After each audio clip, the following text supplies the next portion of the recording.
Hi, I'm Paul Gilbert. Today we're talking about my book, Lead Like a General, Modern Research on Leadership as Seen Through the Civil War. And today we're looking at Abraham Lincoln and the power of a mission. All right, now we're skipping into the book a little bit, chapter 5. And this is one on Abraham Lincoln and the power of mission. And I believe firmly that every organization should have a mission statement, and a mission that has a little punch to it. Because that's also extremely important in motivating a group and getting them to do great things.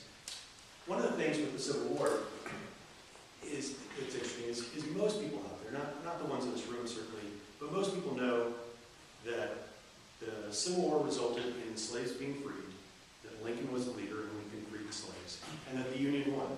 And the rest of the details are kind of lost. For almost the first half of the war, first year and a half or so, the Union was losing the war. They had a much more superior army, logistics, manpower, all those things, but yet, well, they didn't lose every battle, but overall, they did not have momentum behind them. They were not actively engaging, and they were often losing. And I believe there are many reasons that the Union won the war, and some of them I listed, logistics, manpower, training, all those things.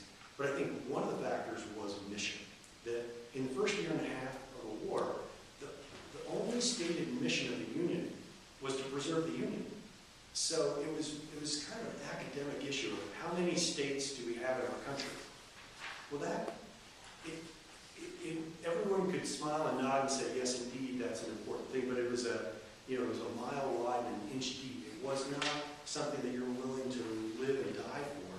The number of stars on the flag.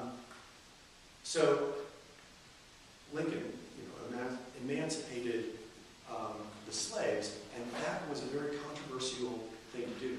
Many of them on the Union side were not in support of it. General McClellan, who was the head of the army at that time, fought tooth and nail about it. But it was very important. And here's just a beautiful quote from a lieutenant in the Union Army. And I just love this quote. And it really gets to the essence of the mission. That this is a war to free the master as well as to free the slave. It is a war to break the shackles of ignorance, prejudice, malice, and hate that feather the souls of our misguided brethren. It is not a war to save the Union alone. It is a war to make the Union worth saving. That is powerful stuff. You're willing to go out and fight for that. It's also a beautiful quote in many other ways. This Lieutenant Hogarth is not referring to the Southerners as, a bunch of bums who have created a real problem. He's really addressing them with a great deal of love, if you will. He's just calling them misguided, and that this is going to help them break out of this awful cycle that was slavery. So it's a beautiful quote, and it really, I think, had a tremendous influence on the conduct of the war, when the mission of emancipating the slaves was an expressed part of the Union cause.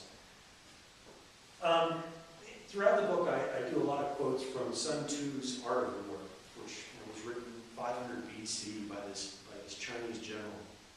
But it's a fascinating book, and just like the Civil War, you can find all the answers to leading a group and strategic thinking. It's all in Sun Tzu. And Sun Tzu says, command your people in a way that gives them a higher shared purpose. Then you can lead them to death or lead them to life. So he understood that 500 BC, and we're seeing it in the Civil War. And this is really just that having a mission